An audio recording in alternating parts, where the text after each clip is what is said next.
What are memories if you can't remember them? I know this isn't the kind of thing that your channel does, and hopefully you're ready for an existential crisis, but I've been thinking recently, and I know that I'm still only young, but there are particular things that I can remember, and perhaps it's from a taste or a smell, and I know that the smell is particularly linked to an olfactory. In fact, there was an entire volume written by somebody who dipped a biscuit into tea, and the smell reminded him of a particular feeling, and I think 7 volumes were written from those memories. But we know that memories are particularly unreliable from Loftus and Palmer eyewitness testimony, which is why it is not reliable to be admissible in court. But for yourself, or what can be done about it? Because I have memories personally that I know are particularly poignant and do stick out for me, and I know that I should remember them, but some of them, all I can remember is that they're important, and it's one of those odd things. It's almost like a breakup that, or like a death that. In fact, it's much more like a death because you know that you can't get them back ever, and of course they're very personal. That often other people wouldn't understand the particulars. That you think of a certain thing, and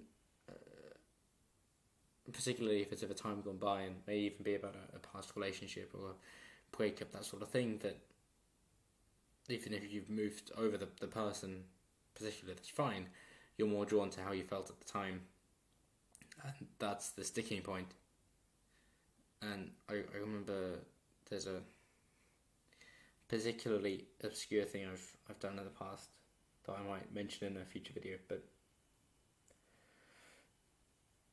it took a while to do it, and on one of the days during this activity, I met up with someone that I only met for that day, and we spent the day together.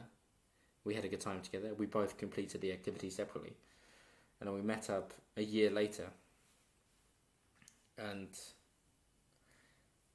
because it was such an obscure thing, neither of us had been able to speak to anybody else about what we'd done, and just speaking to each other, it almost brought us to tears, and both being guys, of course, we're not going to admit to such things or show it to the other person at the time for fear of being the first person to show it, but it had that effect, and it it strikes me as incredibly sad that people can do things which are personal things, and it doesn't even matter if you write them down, because I've journaled this particular thing extensively, but it still slips, you know.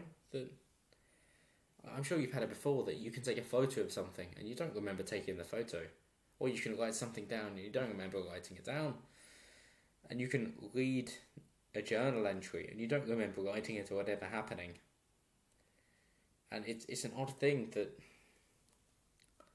you're not the same person that you were a week ago, let alone 10 years ago. And if you read those kinds of things, it's very difficult to relate. And I know that Marley Yiannopoulos, speaking to Dr. John B. Peterson recently, said a similar thing about him as a 14-year-old, to his stepson being 16 years old, trying to imagine things happening to his stepson that happened to himself when he was 14 years old is disgusting, and that he would go over and shoot the guy. That it's one thing when it happens to oneself, and there are studies showing that people are more likely to commit to drug adherence for their pet than they are for themselves. And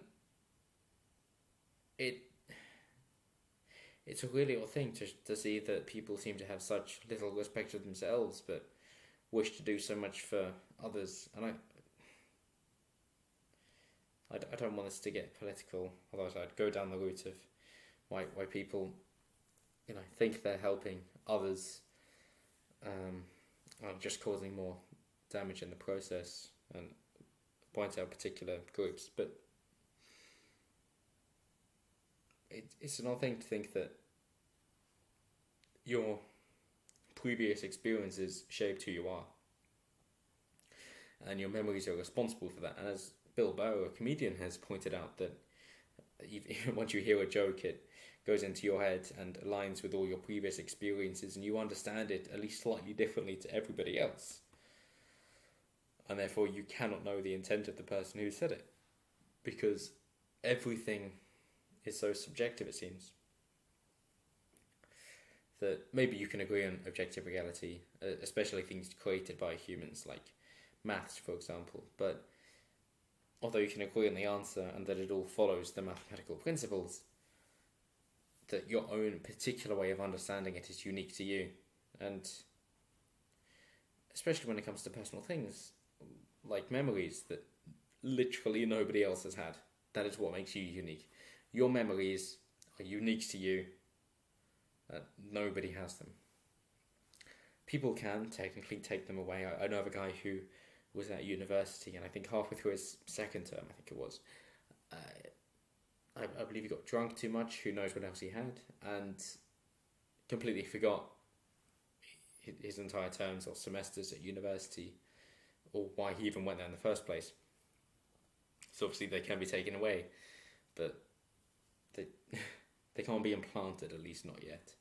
And that's a very human emotion, at the very least, to be able to understand them and articulate them. And I know people like Dr. Jordan B. Peterson say that if a past memory still appeals to you, then you haven't completely thought it through. But what do you do about memories that you can't quite remember but you know are important to you? I know that one way is to say that you should continue to do things that are novel to you, in the hope that you create new things and therefore never have to look back to the past. But eventually you'll get to a point at which you will have to look back to the past, because you can no longer do the things that you want to do. Or maybe they'll be more mental, but it's such an odd proposition. But it does align with the thought that you can't buy happiness. And buying an item will not bring you nearly as much joy as an experience will. So maybe you're saving up for a particular item, and I'm not going to tell you you're wrong, that's fine, do whatever. But before you do purchase what it is that you want to try and improve your lifestyle for the long term, do consider the option of an event, something to look back on, something you'll be pleased that you've done, maybe if you're not pleased doing it. And it could be something short-lived, as skydiving. Okay, maybe poor choice of words if you're afraid of that. But as Bert Kreischer pointed out, that the people who least want to do skydiving are the exact people who should do skydiving. There's that feel of release and relief that you get. And Will Smith said the same thing. I believe it was him.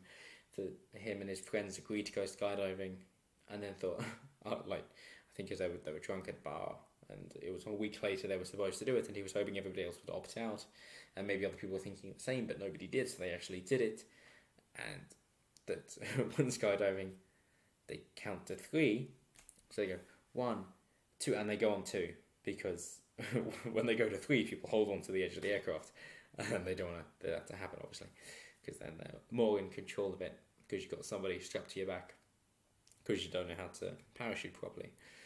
But his point is that up to that moment, that you're really afraid of something that might not happen. And Tony Robbins is completely in agreement to this, that fear, as some say, is false evidence appearing real, if you like acronyms, and I do. But up to that moment, it doesn't matter. It isn't real, it isn't true, it's just your perception. And in that moment, you might find that you really enjoy it. Stage fright can be a similar thing. And I know that personally, I have bad anxiety, but I don't care for such things holding me back. So I push through them, and my job is very social based, but the first 20 minutes or so, I might be a bit reserved. And my boss is amazing, because she is always there. And she welcomes me, encourages me, draws me in, and from then on, I'm fine. Like normally it's maybe about 20 minutes. With her, it's about 4, if that, to draw into conversation and to get the ball rolling. Obviously, she's invested in the process, because they're not too bad for the business. But it's one of those things, especially for anxious or neurotic people. If you buy into the big five of like ocean or canoe, you know, I forget what they all stand for at the moment. Ocean, outgoingness, conscientiousness, extroversion, neuroticism, and I've forgotten at the moment. But it's a really important thing, I think, to be able to create the memories that you can look back on later, even if you forget them, because they're unique to you. And it's like people say that you can't take away knowledge, and even in a rap song I heard that people fade but memories last forever. But what if they don't? And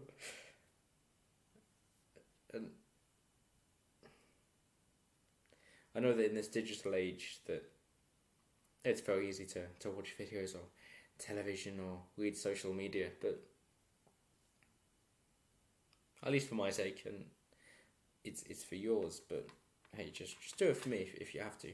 For 5 minutes, just think back on your life, however briefly, and maybe it's a waste of time, and in 5 minutes you're able to do the whole thing, civil goes around, or you get through like the first 5 years of your life and then go, what's the point, and go on to something else. Or maybe you spend longer, or maybe it all slots into place for you. But I know this is a support of meditation in a sense, and the whole STOP method, which is to stop, take a breath, observe what's going on, and plan what you're going to do next. It's another acronym. I've told you I like these. But it's a good point. And goals, in my opinion, are immensely important to get you to where you want to go, and to just live a happy life. And to decide what you want to do, there are so many ways to do it. If you want a constructed way, the Self-Authoring Suite by Dr. Jordan B. Peterson is obviously a very methodical way to go through it, particularly the Future Authoring Suite. You might decide you need to do the present or the past in order to understand your virtues, your pros and cons, and settle any unsettled memories to stop them dragging you down in the future. But as far as I'm concerned, happiness is down to growth and progression. And happiness is no guarantee, but the only guarantee is pride. You've got to do what you'll be proud to have done, which means you won't necessarily enjoy doing it, but you'll be glad you've done it. And this video is in fact this is on the 30th day of uploading these videos. I have now done it for a month. That is all I intended to do, but I've done it now, and I'm not going to stop now, obviously. Now I've started this, but my politics videos are not nearly as important as videos like this, and I won't upload them nearly as frequently, don't worry. But my whole message, because I've had experience as a guy, I was sexually confused as a youngster. I've got self-harm scars. I've been suicidal several times. All that good stuff. And I've been bullied for years as a child, and through primary school, secondary school, high school, you name it. I've been in a poor relationship with my parents, especially my father. But anyway, my point from this is to try and encourage people to live their best life. That's always my message. I wish to perpetuate truth and encourage people to do the same in the hope that they live a happy life, and I wish to encourage people to do that. I've had to take up self-defense to achieve it, but I'm getting off topic, and that'll be for another video. But anyway, the point of this video, as always, is to try and say that the world is fundamentally a good place. There are evil forces out there, but you can do it if you put your mind to it. There are limitations, some of which you'll never overcome, And to that I say, my choice is that maybe you're quite funny, but you'll never be the best comedian. But maybe you're also quite musical, but you'll never be the best musician. But you might be the best musical comedian. That's my point. That create your own niche. If it's never been done before, it means you'll be the first person to do it. You can do it. And if you put your mind to it, you will do it. You can find your own niche, and you can be happy doing it. And other people will reward you for having done so. The ideal situation is, of course, for everybody to do what they enjoy doing and to share their produce to receive what other people enjoy doing, for people to specialise in their desired skills. And there is a place for intangible goods and services and products in an advanced society. Obviously, I could go on all night with this kind of thing, but that'll be it for now. Thank you so much for watching. This is my most heartfelt video that I've made, and it's my 1 month special, let's say. So that'll be the title. Thank you for watching to the end. Like, share, subscribe. Likes really help. I should put this at the beginning of the video, obviously, in case you didn't make it to this, but you're great. Have a great life. Implement positive things in your life, and you'll get there. There's more to life than politics. Look around you. Enjoy the world. In fact, when was the last time you looked at a flower? Nature is wonderful. People are wonderful. Just say hello to 5 people. Let's say some of them are busy. Some people don't like you. Some people are depressed. Whatever it is. At least one of those people will say hello back. Just ask somebody for directions. They're going to help you out. People are fundamentally good. The world is a good place. Don't forget that. Please. I know that this is a high conflict time in history, but I hope that it does not have to devolve into war. Because people are good people. If people are good, we have a sense of morality. Don't forget that. Put the good into the world and enjoy life.